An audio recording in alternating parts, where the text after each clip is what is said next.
Talk show করবো, বাকবিতণ্ড হবে, সেটা তো ভিন্ন কথা। আমি আদর করেই বলছি আর কি। হ্যাঁ, তো বিষয়টা হচ্ছে, আদর করে বলছে আপনি শেষ। হ্যাঁ, আর কিছু বিষয়টা বলার হচ্ছে যে আপনার আমেরিকান চুক্তি, হ্যাঁ। আমেরিকার সাথে আমাদের যে চুক্তিটা হইল, এই চুক্তিটাকে আমরা ইনফ্যাক্ট আমার ব্যক্তিগত ধারণা, হ্যাঁ, বাংলাদেশে যারা এই চুক্তিটার বিপক্ষে বলে সবাই, মানে কেউ পক্ষে বলে নাই এ পর্যন্ত, আমি পাই নাই।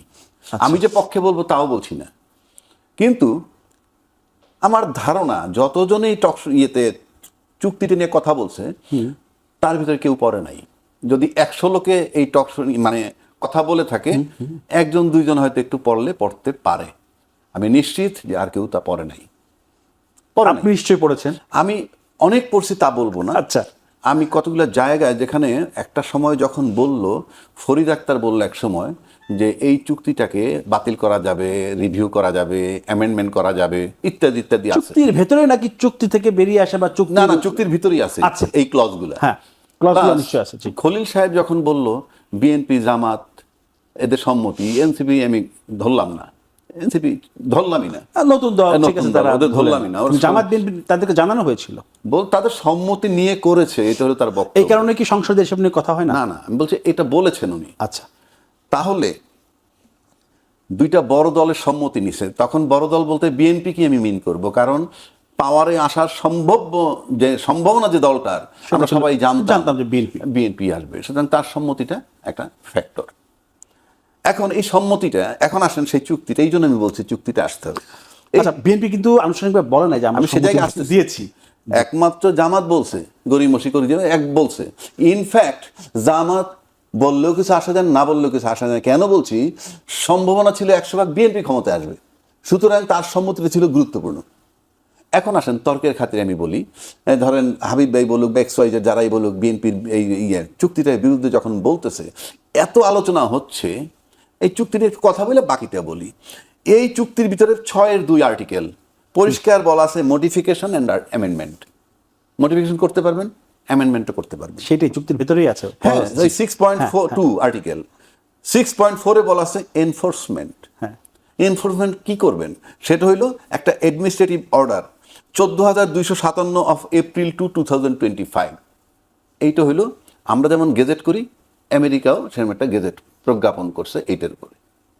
6.5 যেটা আর্টিকেল, সেখানে বলা আছে টার্মিনেশন কিভাবে, 60 days নোটিশ দিয়ে। 7 দিন নোটিশ দিতে হবে, তারপর টার্মিনেশন। পারবো কি পারবো না পরের চ্যাপ্টার। 60 days নোটিশ আমরা টার্মিনেট করতে পারবো। এরপরেরটা আছে 6.6 দফায় entry into force 60 days after the execution, অর্থাৎ 9/2/2026 এটা এক্সিকিউট হইলো, মানে স্বাক্ষর হইলো দুই পক্ষের। তারপর থেকে নোটিশ দিয়ে 60 days নোটিশ দিয়ে 60 days মধ্যে এটা অপারেটিভ করবে, এনফোর্সমেন্টে যাবে। এই হলো চুক্তির হিসাব।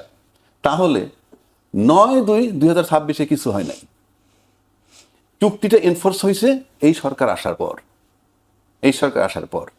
এবং যেহেতু 60 days মধ্যে হওয়ার কথা, এখনো চুক্তি নিয়ে কথা হইতেছে, তার মানে চুক্তিটা এনফোর্স হয়ে গেছে।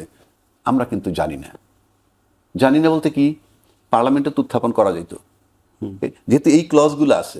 প্লাস যেহেতু এটা এনফোর্স হয়েই গেছে অলরেডি, তাহলে বলা উচিত ছিল এটার পক্ষে। কেন আমি বলি? যেহেতু আমরা এনফোর্স করছি, অফকোর্স করছি, তাহলে তার কথা হইতো না, অর্থাৎ চুক্তি কার্যকর হয়ে গেছে। তা সেক্ষেত্রে সংসদ উত্থাপন করা আমরা মনে হয় উচিত ছিল। বিরোধী দল থেকে এটা আসা উচিত ছিল। বিরোধী দল দরকার নাই তো, আমার 2/3 মেজরিটি আছে, আই এম দ্য বস। তারা আলোচনা করতে পারে, আপনার প্রতিপক্ষ তো নাকি আনছিল, আমি জানি রুমিন ফারহানা বোধহয় আনতে চাইছিল, এবং সেখানে একদিন বলেছিল, হ্যাঁ বলেছিল, নোটিশ আকারে আনতে বলা হয়েছিল। ওইটার উপরই তো আনতে পারতো। আপনি যদি আনতে চান ওইটার উপরই আনা যায়। সবাই মিলে যদি রাজি হয়ে থাকি, তাহলে কিছু আসে যায় না। আপনি যতই আমাকে আইন বুঝান না কেন, আমরা আইনে নাই, চলতেছি আমরা আমাদের মতো করে। আইনে থাকলে কিন্তু এই ইলেকশন হওয়ার পর অনেক কিছু হওয়ার কথা ছিল, সেগুলো হয় নাই। 2টা শপথ নেওয়ার কথা ছিল, হয় নাই। এক পক্ষ নিচে আর এক পক্ষ নেয় নাই, সেটা তো না, হয় নাই তো, যেভাবেই হোক হয় নাই তো, হয় নাই চলতেছে না, হয় নাই চলতেছে তো। তাহলে আমরা একজনের প্রস্তাব আনছিল, প্রপার হোক না হোক, ঠিক আছে আনলাম, চুক্তিটা নিয়ে কথা বলি নাই তো। এইবার আসেন, এটা আমি বললাম আপনাকে, এইবার আসেন চুক্তিটা পুরোটাই খারাপ, আমি ধরে নিলাম পুরোটাই রাষ্ট্রের বিরুদ্ধে গেছে, আমি তর্কের খাতিরে বলছি। তাহলে এটা 9/2 যখন চুক্তি হয়, তখন যাদের খাতে স্টিয়ারিংটা ছিল, পলিটিক্যাল স্টিয়ারিং, একটা রাজনৈতিক দলের ভূমিকা কিন্তু not after election only, before election also. কারণ আজকে যদি আমার এই দেশ নিয়ে কিছু বাজে কিছু হয়, যে অমুকের সাথে লড়াই যুদ্ধ বাজবে বা কিছু, আমরা রাজনীতিবিদরা বসবে না, সাথে বুদ্ধিজীবীরা আসবে, সবাই তো আসবে, ভাই কি করা যায়, এটা তো হতে পারে। আচ্ছা, রাজনৈতিক দলের কাজ কি? সরকারকে পাহারা দেওয়া।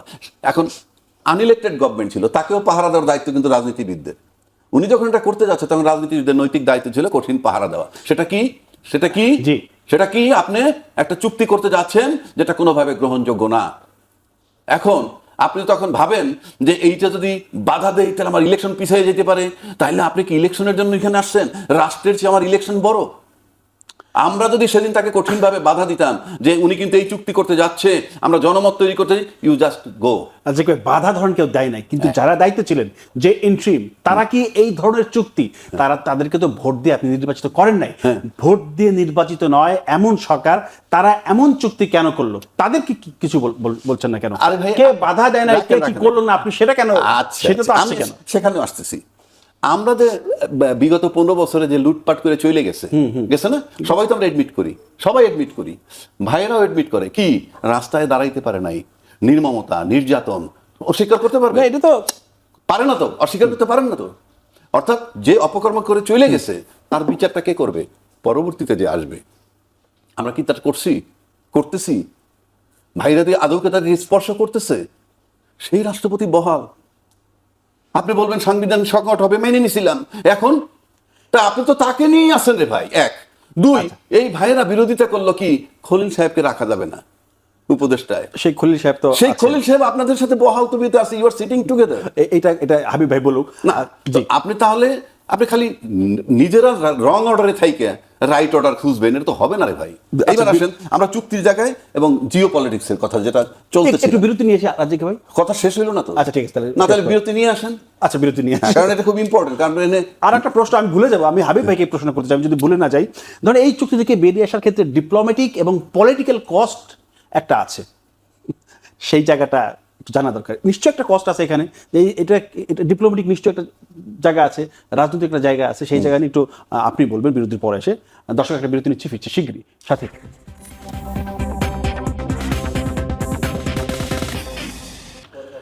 দর্শক বিরতির পর আবার ফিরলাম আমাদের আলোচনা। আমরা কথা বলছিলাম যেখানে সীমান্ত আভ্যন্তর রাজ্যকে আপনাকে আমি থামিয়ে দিয়েছিলাম, সেখান থেকে শুরু করে না। এখন আসি ছোট করে, কিন্তু যেহেতু চুক্তির কথা আমি বলে দিলাম, এখন এই চুক্তি কিন্তু আমেরিকাও বাতিল করতে পারে, কারণ তার তো অপশন আছে। সিম্পল বলে দেয়, আমেরিকা যদি বাতিল করে দেয় তাহলে 37% ট্যারিফে চলে যাবেন আপনি। কেউ কেউ বলে এটা সুপ্রিম কোর্ট বাদ দিয়েছে, না, এটা হলো এক্সিকিউটিভ আদেশে হয়েছে, কিন্তু পানিশমেন্ট সে যেগুলো বাড়াইতে ছিল অমুক দেশের উপরে তমুক দেশের উপরে 50%, 70%, 80%, ওইগুলো সুপ্রিম কোর্ট বাতিল করে দিছে যে আপনি এইগুলো বাড়াইতে পারবেন। জাস্ট একটা এক্সাম্পল দিই আপনাকে। আপনি মালয়েশিয়ার সাথে কিন্তু একই ধরনের চুক্তি হয়েছে। মালয়েশিয়া কিন্তু এই চুক্তি থেকে বেরিয়ে এসেছে according to supreme court. Supreme কোর্টের মাধ্যমে, রায়ের মাধ্যমে মালয়েশিয়া এই চুক্তি থেকে বেরিয়ে এসেছে। এই এক্সাম্পল আছে। আচ্ছা বলবেন কিছু? না, শেষ হবে। এখন আসেন এই যে আমার জিও পলিটিক্স যেটা বললেন ভারতের সাথে, ভারতের সাথে আমার সমস্যা, ভারতের সাথে সমস্যা কিন্তু ভাইস ভার্সা, দুই দেশেরই। আমরা যে ভারতের পেটের মধ্যে আছি, ভাই তো সেটা বলেছেন। হ্যাঁ, না, এটার মানে যে আমি আটকা পড়ে গেছি তা কিন্তু না। আচ্ছা, মাথায় রাখতে হবে এইটা, যদি আপনি পুরো হিউম্যান বডির সাথে কম্পেয়ার করেন বাংলাদেশ ভারত একত্র করে, তাহলে কিন্তু এটা স্টোমাক বাংলাদেশ। তো স্টোমাক যদি পয়জনাস হয়, এটা গোটা বডির জন্য হ্যাম্পার, ওখানেও চিন্তা করতে হবে তাকে। এখন শেষ করে দিচ্ছি, আমি যদি তারেক রহমান সাহেব হতাম কিংবা আমি যদি মোদি হতাম, এই যে করতেন তাহলে, না, মোদি সাহেবরা হয়তো একটু গো ধরে বসে, আমরা বড় দেশ, আর বরাবরই তারা এরকম গো ধরে বসে। সেক্ষেত্রে আমি যদি মোদি হইতাম, হ্যাঁ, আমি সিম্পল ভিজিটে আসতাম, কোনো দ্বিপাক্ষিক আলোচনার দরকার নাই, কংগ্রাচুলেট করতেই আসতাম তারেক রহমান সাহেবকে, আমি যদি মোদি হইতাম। আর যদি আমি তারেক রহমান সাহেব হইতাম, তাহলে চায়না আর ভারত কোন দেশ আগে ভিজিট করে নিয়ে নানান কথা থাকে, সেক্ষেত্রে আমি ভারত আগে ভিজিট করতাম, সাবজেক্ট টু কন্ডিশন, দ্বিপাক্ষিক কোনো আলাপ এই প্রথমবারে হবে না, আমরা জাস্ট ভিজিট করবো আপনাকে, মানে সৌজন্য, একদম পিওর সৌজন্য। আমি তাই করতাম। এখন তারেক রহমান সাহেব করবেন কি করবেন না তার ব্যাপার, মোদি সাহেব করবেন কি করবেন না তার ব্যাপার। ওকে, আমরা একটু হাবিবকে জানতে চাই। হাবিব, আপনি যদি এই বিষয়ে বলতে চান, তার আগে আমি বিরতির আগে প্রশ্ন রেখেছিলাম যে চুক্তি থেকে বেরিয়ে আসলে যে ডিপ্লোম্যাটিক এবং পলিটিক্যাল একটা কস্ট দিতে হবে, সেই জায়গাটায় আমরা প্রস্তুত কিনা? না, সেটা তো আবহাওয়া রাজাক সাহেব বললেন। মালয়েশিয়া কিন্তু এই চুক্তি থেকে বেরিয়ে এসেছে, মালয়েশিয়া বেরিয়ে আসতে পেরেছে, আমরা পারবো কিনা? আমরা পারবো কিনা, কিন্তু কথা হলো যে এটা এমন একটা চুক্তি করে গিয়েছে নির্বাচনের 3 দিন আগে, কিছুটা দায় কিন্তু রাজ্যকে আপনাদের উপর চাপিয়েছে, জেনে শুনে বুঝে এটা করেছেন। কিন্তু এই যে চুক্তির কথা বলছে, বিএনপি সব জানে, সব জানার কথা না, চুক্তিটা অত্যন্ত গোপন চুক্তি।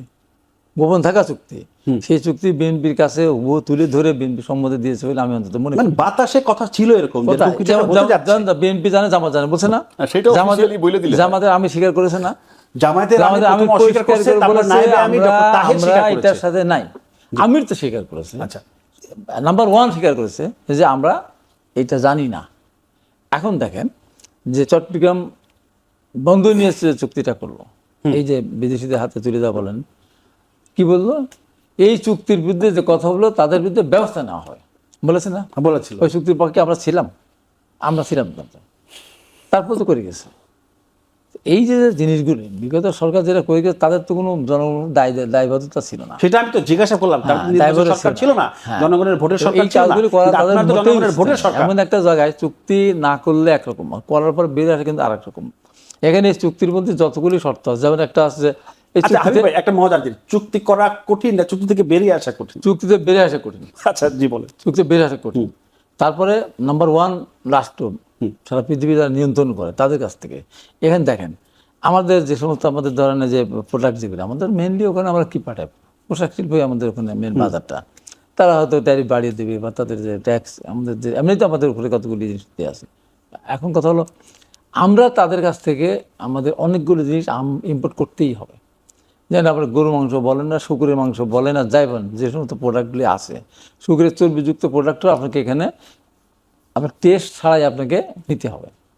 আপনি যুদ্ধ অস্ত্র কিনবেন বা সামরিক সরঞ্জাম কিনবেন, তাদের কাছ থেকে নিতে হবে, অন্য কাছ থেকে নেওয়া যায় না। এই যে বোয়িং কেনা এবং কেনার যে ব্যাপার, জি। এই যে ফ্রান্সের সাথে চুক্তি বাতিল করতে, তার সাথে কিনতে হবে। এবং যাই আপনি কিছু করেন না কেন, এই চুক্তির ভিতরে চেঞ্জগুলি আছে, তাদের সাথে জিজ্ঞাসা করেই করতে হবে। তো এতে করে হয় কি, এতে করে যদি এখন ব্যাপার হলো যে গ্রামের একটা কথা আছে যে যদি না বলি, তে বাবা খায় বিড়ালের মাংস আর দুধের মা খায় মার। এই যে অবস্থাতে আমাদের অবস্থা ওই জায়গায় গেছে। এর ভিতর থেকে আমাদের সব জনগণকে এক জায়গায় দাঁড়িয়ে, সরকারি দল বিরোধী দল এক জায়গায় দাঁড়িয়ে, এখান থেকে যেগুলি আমাদের হার্মফুল প্রচণ্ড রকমের, সেখান থেকে যদি আমরা বেরিয়ে আসতে না পারি, বাংলাদেশ চিরদিনের জন্য পঙ্গু হয়ে যাবে, চিরদিনের জন্য পঙ্গু হয়। তার কারণ আপনার কৃষিজাত পণ্য থেকে শুরু করে, গোমাংস থেকে শুরু করে অনেক ক্ষেত্রে আছে। আমার গম আমার তার এখন থেকে ইম্পোর্ট করতে হবে। শুধু তাই না, সেখানে আমার তাদের মূল্য নির্ধারিত, আমাদের আমদানিকৃত পণ্যের 75% আছে চীন থেকে। হ্যাঁ হ্যাঁ, সেই চীন আবার আমাদের উপর নাখোশ হয়ে যাবে না, কারণ আমরা তো বেশি বেশি করে অন্য জায়গা থেকে এটা একটা ব্যাপার আছে না। তারপর কথা হলো যে তারা মূল্য নির্ধারণ করে দিবে, সেই নির্ধারিত মূল্যে আমাকে কিনতে হবে। এটা হাত পা বেঁধে ব্রজন দাসকে যদি বলা যায় তুমি এখন পদ্মা সেতুর এই পার থেকে ওই পারে যাও, ও কি পারবে? ও ইংলিশ চ্যানেলতে জয় করে আসে। যে বাংলাদেশে এই চুক্তি এমনভাবে ডক্টর ইউনূস করে গেছেন, সেই চুক্তির কারণে বেঁচে থাকলে পরে ওই মৃত্যুর মতো অবস্থাতে, সেখান থেকে আমাদের একটা না একটা ব্যবস্থা করতে হবে। 100% এই চুক্তি মেনে, যেটা বলেন, এটা দায় আপনাদেরও আছে। দায় আমাদের ওইভাবে তো না, যে চুক্তিটা ছিল গোপন চুক্তি, গোপন চুক্তি আমি জানবো কি করে? তারপরে গোপন চুক্তি আমার জানার কথা না, সবচেয়ে জানার কথা না। ওপেন চুক্তি যেটা করলো, আমরা জেনে কি করলাম? আমরা চিরাং পোর্ট যখন দিয়ে দিল, আমরা জেনে কিছু করতে পেরেছি? করে ফেললাম তো। এবং যে সরকার আসছিল, এখন ধরেন ডক্টর ইউনূস সাহেবের কথা যদি বলেন, সে 600 কোটি টাকাতে মাফ করে নিল, এটা তো আমরা সবাই জানি, আমরা কিছু করতে পেরেছি? তার 29 সাল পর্যন্ত তার গ্রামীণ ফোন টোন বা আরও যেগুলি আছে তার ট্যাক্স দিবে না, ওপেন তো করে গেছে। এখন সরকার করে গেছে জেনে শুনে বুঝেই, তার যেখানে স্বার্থ ছিল মার্কিন যুক্তরাষ্ট্রের স্বার্থ রক্ষা করলো, সেই স্বার্থ সে রক্ষা করেছে, বাংলাদেশের স্বার্থ দেখে সে তাকায় নেই। এখন আপনি বলতে পারেন তাহলে আপনারা তাকে এই করলেন, সে দেশে নির্বাচনটা বেড়ে তার কাজ ছিল। রাজাক ভাই মাঝে মাঝে বলে ফেলতেন নির্বাচন হবে না, এই কারণে হবে না, এই কারণে হবে না, আবার মাঝে মাঝে করবে। এখন ওনাদের কাজই ছিল তার কোনো সাথে বলি বাংলাদেশের নির্বাচন না, ওই যে এই যে যেভাবে আমরা এখন ক্ষমতায় আসি আর কি, সেই কারণেই বলেছিলেন দু এক জায়গায়। এখন কথা হলো যে ওনাদের কাজটা নির্বাচন দেবে, এত এত কিছু করার মধ্যে কাজ, যেটা আমরা প্রথম থেকে বলে এসেছি যে এইগুলি কাজ আপনাদের না, এইগুলি কাজ আপনাদের না, আপনাদের কাজ সেটা করেন, আপনাদের একটা সুষ্ঠু নির্বাচন দিয়ে যাওয়ার কথা। যতটুকু সংস্কার করতে ততটুকু করেন, অতিরিক্ত করে তো আপনার সে পার পাবেন না বা আপনি শেষ করে যেতে পারবেন না। তো এখন বিএনপি এখন জনগণকে ঐক্যবদ্ধভাবেই করতে হয়। এখন তো বিএনপি চুক্তিতে বেরিয়ে আসলো, মার্কিন যুক্তরাষ্ট্রকে জামাত বলে দিল আসি আমরা আছি, এখন এই দেশের সাথে সহযোগ করতে আচ্ছা, এই বিষয় থেকে একটু অন্য আলোচনা করতে চাই, তার আগে আপনাকে না, আমি এটা একটু জবাব হ্যাঁ, দিই। আমি দেখলাম যে ভাই যখন বলছিলেন যে বিএনপি জানতো না এবং দায় নেই, আপনি একটু হাসি দিলেন, মনে হচ্ছে হাসিতে না, কোনো বিএনপি কিছু- বলে নাই তো, উনি বলুক যে হ্যাঁ, উনি ওই হাসিটা না, বিএনপি স্বীকারও করে নাই। BNP বলে নাই আপনি তো। কিন্তু রাজ্জাক ভাই হেসেছেন না না, একটু। বিএনপি বলে নাই তো যে আমরা ছিলাম না, আমরা জানি না, বলে নাই তো, বলে নাই রাজাক তো। ভাই কেন সেটা বলবো? আচ্ছা, আমি বলি। অফিয়ার আচ্ছা, শুনুন। রাজাক অফিয়ার বলতেছিল যে জামাত আসলে পরে এটা বন্ধ সেটা হতো, আমি তখন বলতে যাই চাচ্ছিলাম হোক, আমি বলি এখন। অনিয়ারে গেলে বলতেন আমি জামাত আপনাকে একটা কথা রাজাক বলি। ভাইয়ের সুবিধা থেকে জামাত 4টা বিয়ে আমি করে একটা যায়, কথা বলি। রাজাকের বিয়ে দিতে পারতো আর কি। আমি বলি, আচ্ছা, রাজাকে বলে দেব। আপনি আমেরিকার সাথে তো চুক্তি হয়েছে, চুক্তি ছাড়াও যদি আমেরিকা বলে আমার কনসেন্ট ছাড়া তুমি রাশিয়াতে তেল কিনতে পারবে না, কিনতে পারবো? পারবো না। মুখে যতই গল্প করেন, আমরা পারবো না। কেন বলছি এটা? এই চুক্তিটা করা ছাড়া বিকল্পই বা কি ছিল? কেন বলছি আমি, আমরা সবচেয়ে বেশি এক্সপোর্ট যারা করি, আমাদের থেকে যারা ইম্পোর্ট করে, আমরা তো এক্সপোর্ট করি, সেটা কারা? আমেরিকা এবং ইউরোপ, এই দুইটা জায়গা। আর আমরা যাদের কাছ থেকে ইম্পোর্ট করি তার ভিতরে নাম্বার 1 চায়না, আর তারপর আসতে পারেন ইন্ডিয়া। এদের দুইজনের কাছ থেকে কিন্তু আমি শুধু ইম্পোর্ট করি, আমার এক্সপোর্টের জায়গা কিন্তু একটাই, আমেরিকা এবং ইউরোপ। আপনি যদি আজকে এই চুক্তি বাতিল করেন, যে বললো বোয়িং টোয়িং, চায়না কি বোকা? চায়না কতগুলো বোয়িং এর চুক্তি করছে? More than 500। India close two 500। ইন্ডিয়ার সাথে চুক্তি হয়েছে, যুক্তরাষ্ট্র সেটাই তো চীনের সাথে বলতেছি। চুক্তি হয়েছে, প্রত্যেকের সাথে চুক্তি চুক্তি হয়েছে। হয়েছে। এখন চুক্তি যার যার সাথে তার তার, সব চুক্তির ক্লজ যে সেম তা নয়। কে কিভাবে করছেন? মালয়েশিয়া চুক্তি করছে, বিভিন্ন দেশের সাথে তারা চুক্তি করছে। তো চুক্তিটা এখানে ম্যাটার না, ম্যাটারটা হচ্ছে জিও পলিটিক্স, আমার clause গুলো, অবস্থাটা কি হয়। আমি কালকে চুক্তি আমেরিকা বাতিল করে দিল, আমার এক্সপোর্ট হইলো না, আমি কোন জায়গাটায় পড়বো? আর চায়না আমার কাছে কিছু নিবে? আমার তো এক্সপোর্ট করার কিছু নাই তাকে, ইন্ডিয়া আমার এক্সপোর্ট করার কিছু নাই। ইউরোপ অ্যান্ড আমেরিকা আপনাকে মাথায় রাখতে হবে, কারণ আপনি গ্লোবাল ভিলেজে থাকবেন, সেখানে চৌকস লোক দরকার। যেমন ধরেন খলিল, যাকে এটা বলা কি জিও পলিটিক্স? জিওপলিটিক্সের পার্ট। এখন আসেন, আমেরিকা এখানে বসলো, কেন বসলো? সে তো তার প্রভাব চায়, এখানে বঙ্গোপসাগরের প্রভাব চায়, সারা পৃথিবীতে সে সর্বত্র বিরাজ করবে, ইজি অ্যাক্সেস রাখবে সব জায়গায়। কারোর সাথে যদি আর লড়াই লেগে যায়, ইজি অ্যাক্সেস যে সমস্ত জায়গাগুলো দরকার, সে বিভিন্ন আসপেক্ট তাদের আছে। কিন্তু আজকে খলিল সাহেবের কথা আমি কেন বলতেছি, খলিল সাহেব কিন্তু আমেরিকার পরীক্ষিত বন্ধু বলা চলে, আমেরিকার পরীক্ষিত বন্ধু, পরীক্ষিত বন্ধু বলে বিশ্বস্ত বন্ধু উতরে গেছে। সেই একই ব্যক্তি কিন্তু এই পররাষ্ট্রমন্ত্রী থাকা সত্ত্বেও ইউএনের হওয়া, এবং সে রাশিয়া সফরে গেছে। আপনি জিনিসটা ভাবেন, জি। সে রাশিয়া সফরে গেছে, আচ্ছা সে চায়না সফর করছে, সে ইন্ডিয়া সফর করতেছে, অথচ আমেরিকার পরীক্ষিত বন্ধু। এই যে কোয়ালিটি, এই কোয়ালিটির লোক আমাদের দরকার। আপনি জিও পলিটিক্সে চায়না, ইন্ডিয়া, আমেরিকা সবার সাথে আপনাকে ব্যালেন্স করতে হবে। আপনি দেখেন তার্কির যে ফরেন মিনিস্টার আসছে, হ্যাঁ। তার্কি ফরেন মিনিস্টারের বডি ল্যাঙ্গুয়েজ দেখছেন, তার্কি প্রত্যেকটা জিনিস একটা বার্তা। আপনি যখন ডিপ্লোমেট আসবে, ডিপ্লোমেটরা কিন্তু সব কথা মুখে বলে না। আপনি দেখছেন যে সেখানে কি বার্তা সে দিয়ে গেছে, সে কি বার্তা দিচ্ছে, সেখানে এখানে ব্যবসা বিনিয়োগ বাড়াতে বাণিজ্য চায় করবে। এবং আচ্ছা। সাংস্কৃতিক যে আচ্ছা। লেন এবং বিনিময়, আপনি দেখেন সেই বিষয়ে একটা সমঝোতা হয়েছে। এবং সেটা আপনি টার্কি আসা জি।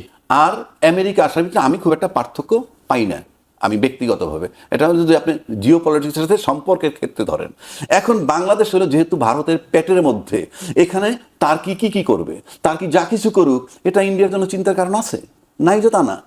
এই যে চিন্তার কারণ আছে, সেইটাকে মিলে আমার সার্ভাইভ করাটা, আমার সার্ভাইভ করা, ভারতের সার্ভাইভ করা। তার কি আসলে ভারত কিভাবে দেখবে, এখানে সে ড্রোন ইন্ডাস্ট্রি করবে এমন কথাও আছে। তো এই যে বিষয়গুলা, এবং তার কি এসে কি বার্তা দিছে, এনসিপির কিছু পোলাপান দেখছি তার সাথে দেখা করে, কাঁধে হাত দিয়ে কথা বলছে। আচ্ছা। এগুলো কিন্তু বার্তা, কি বার্তা দেয় সেটা যদি আপনি না বুঝেন, সে বুঝে চলতে হবে। খলিল সাহেব গেছে চায়না, কিন্তু রাশিয়ার থেকে কিন্তু আমাদের তেল কেনা নিষেধ মনে করেন, কিন্তু সে ওখানে কিন্তু কিছু তেল কিনবে, সেটা তো গেছে। এবং আমি sure well informed, America well informed, তা নাহলে সে যাইতো না। এবং সে আরেকটা চুক্তি আছে আমাদের পারমাণবিক বিষয় আছে, সেখানে ইউরেনিয়াম আনতে হবে। হ্যাঁ, রাশিয়ার সাথে। এই দুইটা তো সে, আপনি যদি বিষয়টা হচ্ছে ডিপ্লোমেটিক্যালি কিভাবে ফেস করবেন, খলিল কিন্তু সার্ভাইভ করতেছে আমেরিকার পরীক্ষিত বন্ধু। ঠিক একইভাবে আমাদের সরকার প্রধান যিনি আছেন, আমি পার্সোনালি যদি একেবারে সরকার প্রধানের কাছে যাই, because he is the policy maker, মানে সিদ্ধান্ত দেওয়ার অথরিটি তিনি। পলিসি মেকার বলবো না, যেহেতু তাদের স্ট্যান্ডিং কমিটি আছে, সবাই মিলে সিদ্ধান্ত উনি দিবেন। তো সেক্ষেত্রে এই তিনটা দেশকে নিয়ে কিন্তু সার্ভাইভ করতে হবে, এই চায়না, হাবিব ভাই একটু বলুন। হাবিব ভাই, ভারত। আপনি এই যে রাজাক ভাই যেটা বললেন, আমাদের পররাষ্ট্রমন্ত্রী উনি আমেরিকার পরীক্ষিত বন্ধু, মানে বিষয়টা কেমন? আমার স্বাধীন সার্বভৌম দেশ, আমার দেশের পররাষ্ট্রমন্ত্রী যদি আর এক দেশের পরীক্ষিত বন্ধু হয়, বিষয়টা কি ভালো দেখায়? ভালো তো দেখাবেই না, না, না বিষয়টা দেখালে তো কি হবে? উনি যেভাবে বলছেন যে পরীক্ষিত, উনি মার্কিন যুক্তরাষ্ট্রে দীর্ঘদিন থেকেছেন, তার নাগরিকত্ব সবকিছু মিলাই এত উনি বলছেন। ও রাজ্জাক ভাই বলতে চাচ্ছে যে পররাষ্ট্রমন্ত্রী হ্যাঁ, আমেরিকার লোক, এরকম আমেরিকার, কিছু হ্যাঁ, একটা। আমি পরীক্ষিত বন্ধু বলছি। ওই তো পরীক্ষিত বন্ধু, শেষ পর্যন্ত কথা ওইটাই আর কি, তার বলতে ওইটা চাচ্ছে। তো এখন কথা হলো যে বাংলাদেশকে তো চিন্তা করে চলতে হবে, এটা অস্বীকার করা যাবে না, গা ভাষায় দিলেও চলবে না। যেমন ধরেন বিগত সরকার যেটা ছিল এর আগে, এই যে ইন্টারিম গভর্নমেন্টের আগে, সে এক হাতে রেখেছিল ইন্ডিয়াকে, এক হাতে রেখেছিল চায়নাকে। সেটাই তো, আমরা তো ছোট দেশ, আমাদের তো কৌশল করে সবার সাথে কিন্তু সম্পর্ক মার্কিন টিকিয়ে রেখে কাজ যুক্তরাষ্ট্রকে করতে হবে। মার্কিন যুক্তরাষ্ট্র হাতে রাখে নাই। হ্যাঁ, মার্কিন যুক্তরাষ্ট্রকে নিয়ে সবসময় হেলা ফেলা তাচ্ছিল্য করেছে। তার রাষ্ট্রদূত এখানে ছিল, কি বলে না হলে পিটার হাস। বুঝি না, ওই যে তার আগে ছিল দুই পয়সার দাম বুঝি নাই, না, এরকম দিশা নিশার মতো আর হ্যাঁ, কি, এরকম দুই পয়সা কিছু বক্তব্য ছিল। বেটার হাঁসকে জয় করে খাবে, নানান কথা বলতো আর কি। এইগুলি যখন বলতো, শেষ পর্যন্ত পিটার হাস যখন নির্বাচন হয় তখন চুক্তিটা করলো। এই যে এই বোয়িং কেনা যেন ঘুরতেছিল আর কি, তখন আমি জেলখানায় কাশিম কেরানীগঞ্জে। তা আমি ভাবতেছিলাম কি রে, এদিকে নির্বাচন হচ্ছে, মার্কিন যুক্তরাষ্ট্র এরকম কথা বলতেছে, আবার পিটার হাস ঘুরতেছে বোয়িং বিক্রি করার জন্য, এটা কোন ধরনের কি আসন টাসন।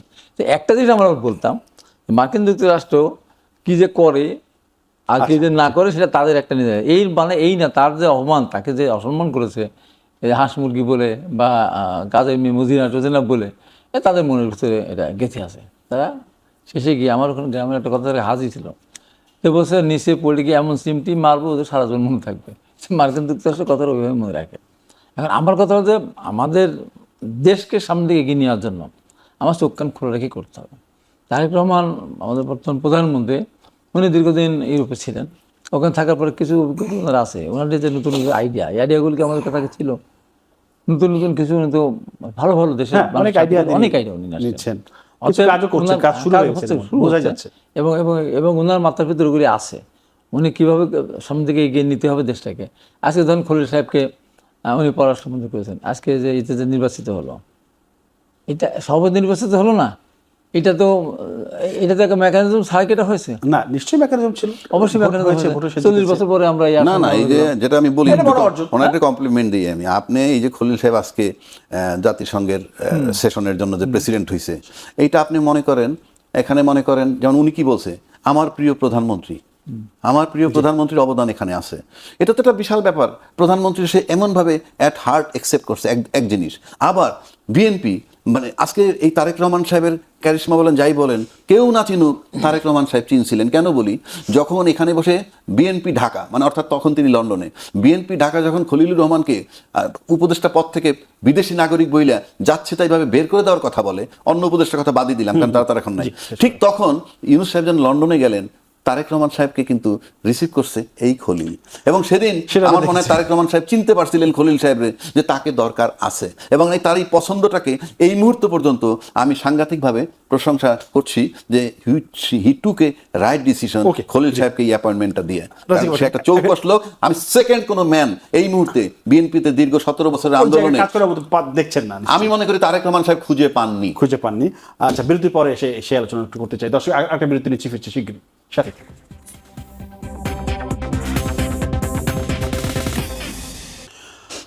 দর্শক, বিরতির পর আবারও ফেলাম আমাদের আলোচনা। আমরা কথা বলছিলাম যেখানে সীমান্ত নিয়ে। হাবিবুর রহমান হাবিব, বিএনপি চেয়ারম্যান উপদেষ্টা।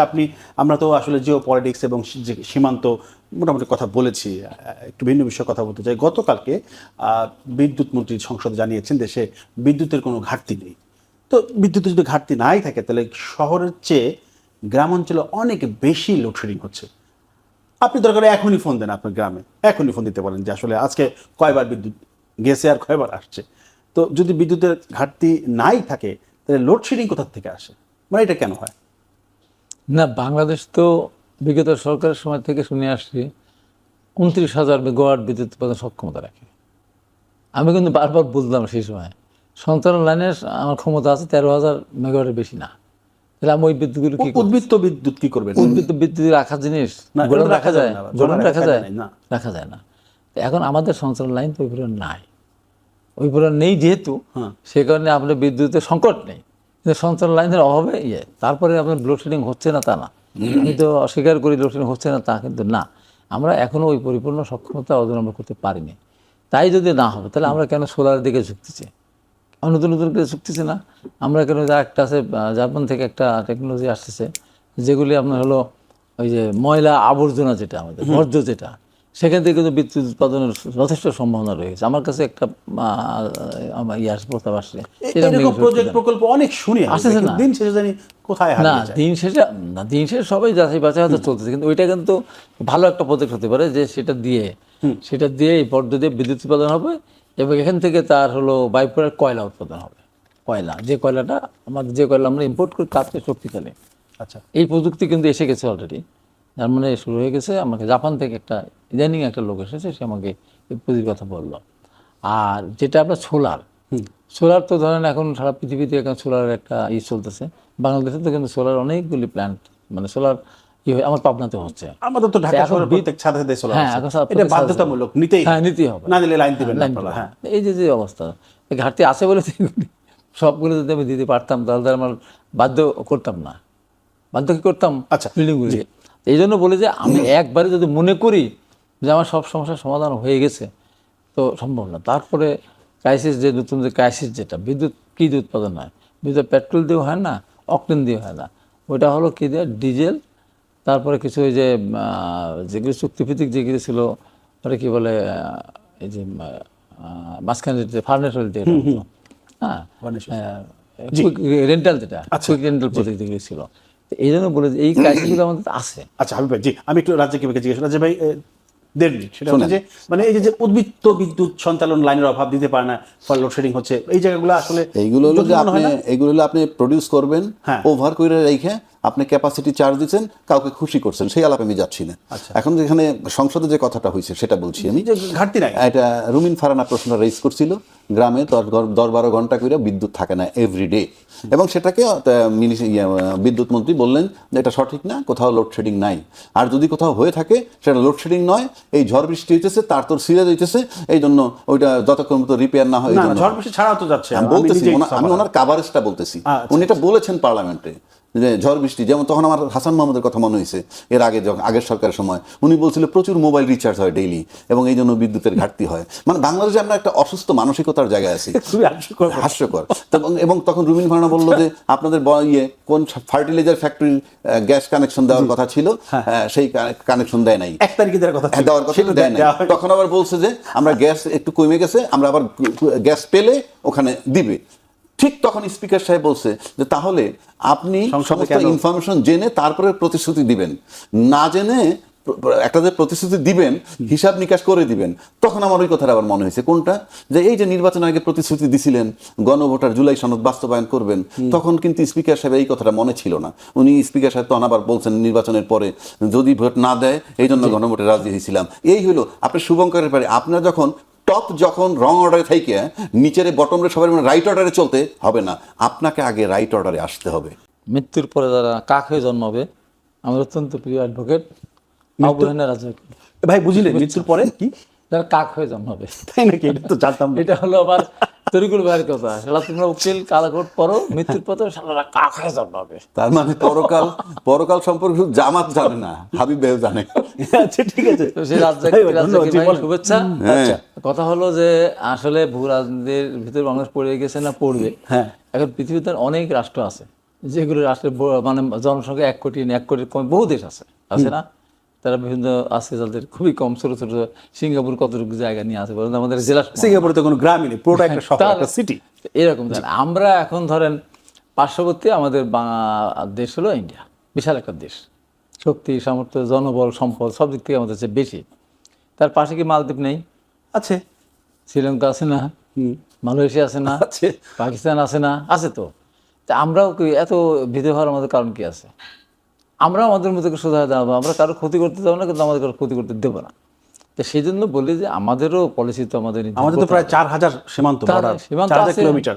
আমাদের তো এই যে আজকে যে পশ্চিমবঙ্গের সাথে প্রায় 75%, যেটা আমরা যা দেখছি, যেটা প্রতিদিন এই যে অসভ্যের মতো সীমান্তর ওপার থেকে লোক নিয়ে এসে বাংলাদেশে ঢোকানোর চেষ্টা করছে, অসভ্য ছাত্রের কিছু নেই। যে কারণে এই দেশটার সাথে কেউ নেই। পাকিস্তানের ভয় আবার কাঁপে, কিন্তু পাকিস্তানের জনসংখ্যা আয়তন বড়, জনসংখ্যা তো এত বেশি না, বাংলাদেশের চেয়ে কম ছিল, এখন বড় আছে। পাকিস্তানের জনসংখ্যা যদি 70 সালে বাংলাদেশের সাথে বেশি হতো তাহলে তো বাংলাদেশ স্বাধীনই হতো না। আচ্ছা, আমাদের তো পাকিস্তানের যে জনসংখ্যা আছে, আমাদের জনসংখ্যা বেশি ছিল। পাকিস্তানের 4টা প্রদেশ ছিল, আমাদের একটা প্রদেশ। তার ভোটটা হলো জনসংখ্যা ভিত্তিতে, আসল ভাগ হলো জনসংখ্যার ভিত্তিতে। পাকিস্তানি পাঞ্জাবিরা যদি বুঝতো যে না এইভাবে ভাগ করা যাবে না, তাহলে তো ঘটনা অন্য আপনি যে রাষ্ট্রগুলোর কথা বললেন, ভুটান, শ্রীলঙ্কা, নেপাল, তাদের চেয়ে বাংলাদেশ কি ভূ রাজনৈতিক চাপে বেশি পড়েছে? না, বেশি পড়ার কোনো কারণে বেশি আর এই ভূ রাজনৈতিক চাপটা ইদানিং এটা ধরেন বছর খানিক আগের সমস্যা, মানে এই বছর খানিক ধরেই এই শব্দটা ব্যাপক প্রচলিত, আগে কিন্তু এতটা ছিল না। রাজনৈতিক চাপের ব্যাপারে আমি বলি হ্যাঁ, যে এই তো 2 বছর আগে, মানে 5ই অগাস্টের আগে জি, বাংলাদেশের সরকার ছিল। সেই সরকারের সাথে পার্শ্ববর্তীদের ভারতের খুবই ঘনিষ্ঠ সম্পর্ক ছিল। এমনকি সেই সময় পররাষ্ট্রমন্ত্রী বলেছিলেন ভারতের সাথে আমাদের স্বামী স্ত্রী সম্পর্ক। ওবায়দুল কাদের বলেছেন বারবার, প্রধানমন্ত্রী তৎকালীন বলেছেন ভারতকে যা দিয়েছি ভারতীয় তুমি মনে রাখবে। তারপর কি সীমান্ত হত্যা বন্ধ ছিল? বন্ধ ছিল না, সীমান্ত হত্যা কখনোই বন্ধ ছিল তারপরে না। যখন এর থেকে যখন আমাদের দেশে যখন রোহিঙ্গারা আসলো, ভারতে যখন রোহিঙ্গারা গেল, অনেক রোহিঙ্গা, সেই রোহিঙ্গাদের আবার আমাদের বাংলাদেশের ভিতরে ঢুকে দিয়েছে না? জি, নিশ্চিত। যে তাহলে পরে এমন একটা দেশ আমাদের যে গভীর স্বামী স্ত্রীর সম্পর্ক থাকলেও, যেমন অনেক স্বামী আছে না স্ত্রীর অত্যাচার করে, যৌতুক দাবি করে, না দিলে পিটায়, তো ভারত এমন একটা রাষ্ট্র, তো এটা থাকবেই, এর বিরুদ্ধে আমাদের চলতে হবে, ভয় পাওয়ার কিছু নেই। এখন তাদের সীমান্তে তাদের এই যে হাজার হাজার বিএসএফ তাদেরকে প্রতিদিন কাজ করতেছে, আমাদেরও ব্যস্ত রাখতেছে, এটা ওই দেশের একটা খামখেয়ালি যে কাজ সেটা তারা করতেছে। তার মানে আমরা তাদের এই সমস্ত কর্মকাণ্ডের কারণে আমরা কি তাই বলে দেশ ছেড়ে চলে যাবো না, বাংলাদেশকে ভারতের মাথা নত করবো? তা আমরা করবো না। আমরা আমাদের মতো করে আমরা দাঁড়াবো। এখন ধরেন একটা উদাহরণ দিয়ে বলে, ধরেন আপনার ইসরায়েল কতটুক দেশ, তার চারপাশে কিন্তু মুসলিম দেশগুলো, এই মুসলিম দেশগুলো অনৈক্য থাকার কারণে মার্কিন যুক্তরাষ্ট্র তাদেরকে সহায়তা করার কারণে, সাহায্য করার কারণে এবং নিজে উপস্থিত থেকে ইসরায়েলের পক্ষ নেওয়ার কারণে কিন্তু তাই দিকে মুসলিম রাষ্ট্রগুলি থাকার পরেও কিন্তু ইসরায়েল মাথা উঁচু করে অত্যাচার নেই, উঁচু মানে এই উঁচু সেই উঁচু না, সে এই যে তাণ্ডব লীলা যে চালাচ্ছে, কার শক্তিতে? মার্কিন যুক্তরাষ্ট্রের শক্তিতে। আজকে বাংলাদেশকেও তো সিদ্ধান্ত নিতে হবে। আপনি আমাকে রোজ মারবেন, রোজ আমার এখানে আপনার কিন্তু পাঠিয়ে দেবেন, আমার যখন প্রয়োজন পেঁয়াজ তখন পেঁয়াজ দেবেন না, যখন পানি দরকার তখন পানি দেবেন না, যখন পানি দরকার তখন ভাসিয়ে দিবেন, ডুবিয়ে দিবেন। এই যে করতে তো আমাদের পলিসি নিতে হবে, আমাকে বাধ্য হতে হবে। আমরা এত খারাপ পরিস্থিতি নাই, আমরা মনে করি বাংলাদেশ ভালো পরিস্থিতি আছে। ভারতীয় বরঞ্চ মানে আমরা 3 দিক দিয়ে আমরা ঘেরাও, আবার আমাদের অল্প মায়ানমার সাথে একটা আমাদের একটু সীমান্ত আছে, সেখানে তারাও আমাদের উপরে বিভিন্ন কারণে অকারণে হেলিকপ্টার গান গুলি করে, এটা করে সেটা করে। আবার একদিকে বঙ্গোপসাগর, তাহলে ভারত 3 দিকে আছে, মায়ানমার একদিকে আছে, একদিকে ভারত বঙ্গোপসাগর ডুবে মরো না। আমরাও যদি আমাদের পলিসি ঠিক করতে পারি, অবশ্যই ভারত আমাদের হিসাব করে চলতে হবে, আমাদের হিসাব করেই চলতে হবে। অথবা আমার ভূ রাজনীতিতে আমরা বেকায়দা পড়িও নাই, ইনশাল্লাহ পড়বো। হিসাব তো অবশ্যই করে চলা উচিত, কিন্তু যেটা কথা যেটা ছিল যে ধরেন গত ইন্টারিম গভর্নমেন্টের সময়ে সম্পর্কের টানাপোড়েন ব্যাপক ছিল আর কি, কিন্তু বলা হচ্ছিল যে নির্বাচিত সরকার আসলে এই সম্পর্কের টানাপোড়েন অনেকটা কমে যাবে। আপনারা তো ক্ষমতায় এসেছেন, আপনার নির্বাচিত সরকার এখন, ওদিকেও আপনার পশ্চিমবঙ্গেও নতুন সরকার এসেছে, বিজেপি ক্ষমতা এসেছে, ফলে দুই দেশে একদম নির্বাচিত সরকার, কিন্তু সেই বলা হচ্ছিল নির্বাচিত সরকার আসলে বাংলাদেশের সম্পর্কে টানাপোড়েন খুব একটা থাকবে না, ঠিক হয়ে যাবে, কিন্তু চিত্র তো উল্টো। এখন চিত্র উল্টো হওয়ার কারণ হলো কি, ভারতের যে সরকার আছে, জি, তারা বর্তমান যে সরকার, সেই সরকারকে তারা তাদের মনোভূত সরকার মনে করে না। কারণ কি? এইটাই তো বিএনপির সার্থকতা। ভারত যে বিএনপিকে তাদের মনোভূত সরকার মনে করে না, এটাই তো বিএনপির সার্থকতা। এই যে বিএনপি সঠিক জায়গায় আছে, বিএনপি মাথা উঁচু করে চোখে চোখ রেখে কথা বলতে চায়, বিএনপি রাজনীতি সেখান দিয়ে শুরু। অতএব আমি মনে করি যে এটা আমাদের লসের কিছু নাই, এটা আমরা মাথা উঁচু করে দাঁড়িয়ে থাকবো। ভূ রাজনীতি আমাদের বেকায়দা ফেরার তাদের কোনো সুযোগ নেই, এবং আমরা বেকায়দা পড়িও নাই, পড়বো না, ইনশাল্লাহ সামনে থেকে আমরা এগিয়ে যাবো। তবে সীমান্তের অসভ্যতা বন্ধ করা উচিত।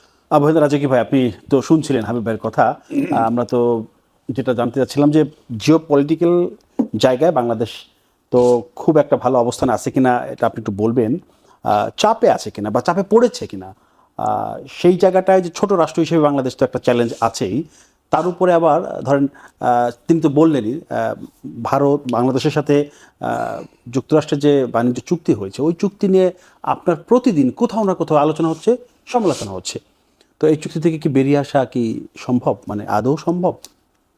ধন্যবাদ আপনাকে আর আমার প্রিয় সহ-আলোচক। আপনাকে জানি কি বললো? হ্যাঁ বলছে, ওইটা তো বললাম যে উনি আমার বয়সে একটু বড় হবেন, বলতে পারি একটু তবুও সেটা শ্রদ্ধার জায়গায় উনি আছে। আমি তাকে ভালো জানি, বা তার সাথে সে বুঝে যে আমাদের